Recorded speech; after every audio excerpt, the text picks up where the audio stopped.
മറ്റവൻ വന്നോ? ഏതാ ആ അനൂപ് മേനോൻ? ധ്യാനെ മുന്നിലിരുത്തി ട്രോളി അനൂപ് മേനോൻ. ധ്യാൻ ശ്രീനിവാസനെ ട്രോളി നടൻ അനൂപ് മേനോൻ. ഒരു അസിസ്റ്റന്റ് ഡയറക്ടറായി ധ്യാൻ ആർമാദിച്ച പോലെ വേറെ ആരും ആർമാദിച്ചിട്ടില്ല എന്നായിരുന്നു അനൂപ് മേനോന്റെ വെളിപ്പെടുത്തൽ. ധ്യാൻ അസിസ്റ്റന്റ് ഡയറക്ടറായി ജോലി ചെയ്തപ്പോൾ സെറ്റിലുണ്ടായ രസകരമായ സംഭവം പറഞ്ഞുകൊണ്ടായിരുന്നു അനൂപ് മേനോന്റെ പരാമർശം. രവീന്ദ്ര നീ എവിടെയാ എന്ന സിനിമയുടെ പ്രസ് മീറ്റിൽ സംസാരിക്കുകയായിരുന്നു അനൂപ് മേനോൻ. അനൂപ് മേനോന്റെ വാക്കുകൾ: ധ്യാൻ ശ്രീനിവാസൻ ആദ്യമായി അസിസ്റ്റന്റ് ഡയറക്ടറായ സിനിമയിലെ നായകനാകാൻ ഭാഗ്യം ലഭിച്ച താരമാണ് ഞാൻ. ഈ കഥ മുൻപും പറഞ്ഞിട്ടുണ്ടെന്ന് തോന്നുന്നു, എങ്കിലും ഒരു തവണ കൂടി പറയാം. ഒരു സിനിമയിൽ ഏറ്റവും അധികം ചീത്ത കേൾക്കുകയും കഷ്ടപ്പെടുകയും ചെയ്യുന്ന ഒരു വിഭാഗമാണ് അസിസ്റ്റന്റ് ഡയറക്ടേഴ്സ്. എല്ലാവരും എടുത്തിട്ടൊടുക്കും, എന്തിനാണെന്നറിയില്ല. സംവിധായകനും നിർമ്മാതാവും കുഴപ്പം പിടിച്ച നടന്മാരുമുണ്ടെങ്കിൽ അവരും വഴക്ക് പറയും.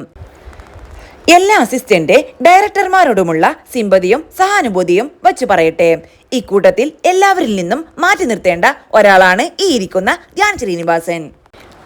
ഇവൻ അസിസ്റ്റന്റ് ഡയറക്ടറായ സെറ്റിൽ ഒരാൾ വന്നിട്ടുണ്ടെങ്കിൽ അവന് നായകനാകേണ്ട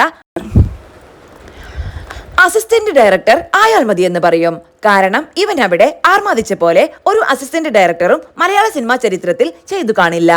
ഞാൻ വന്ന ശേഷം മാത്രമേ ഇവൻ വരൂ, അത്രേ ഉള്ളൂ. വേങ്ങരയോ എവിടെയോ ഷൂട്ടുള്ള സമയം ഇവൻ തൊണ്ടയാട് ബൈപ്പാസിൽ കാറിലും. എന്നിട്ട് അവിടുന്ന് വിളിച്ചു ചോദിക്കും, മറ്റവൻ വന്നോ? ഏതാ ആ അനൂപ് മേനോൻ? അവൻ വന്നെന്ന് പറഞ്ഞാൽ ഓടിവരും. പിന്നെ സെറ്റിൽ വന്നാൽ അനൂപേട്ട എന്ന് പറഞ്ഞ് ഓടിവരും. നമുക്കറിയാം കാര്യം, ഇവന്റെ വിളിയൊക്കെ നമ്മളും കേൾക്കുന്നുണ്ട്. ഉച്ചവരെ ഇവൻ പണിയെടുത്തുവെന്ന് വരുത്താൻ കാണിക്കുന്ന ചില വേലകളുണ്ട്. നമുക്ക് അന്നേ അറിയാം ഇത് ഇവിടെയൊന്നും നിൽക്കുന്ന സാധനമായിരിക്കില്ല.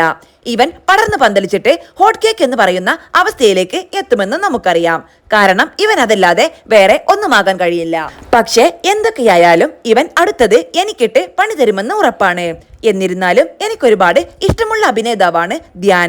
നടൻ എന്നതിലുപരി ഒരു സ്പേസിലേക്ക് കയറി വരുമ്പോൾ അയാൾ ഉണ്ടാക്കുന്ന എനർജിയുണ്ട്.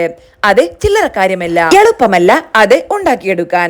അതാണ് സ്റ്റാർഡം എന്ന് പറയുന്നത്. ധ്യാനിന്റെ സ്റ്റാർഡം ഓഫ് സ്ക്രീനിലാണ് കൂടുതൽ കണ്ടിട്ടുള്ളത്. അത് ഓൺ സ്ക്രീനിലേക്കും എത്തിക്കും.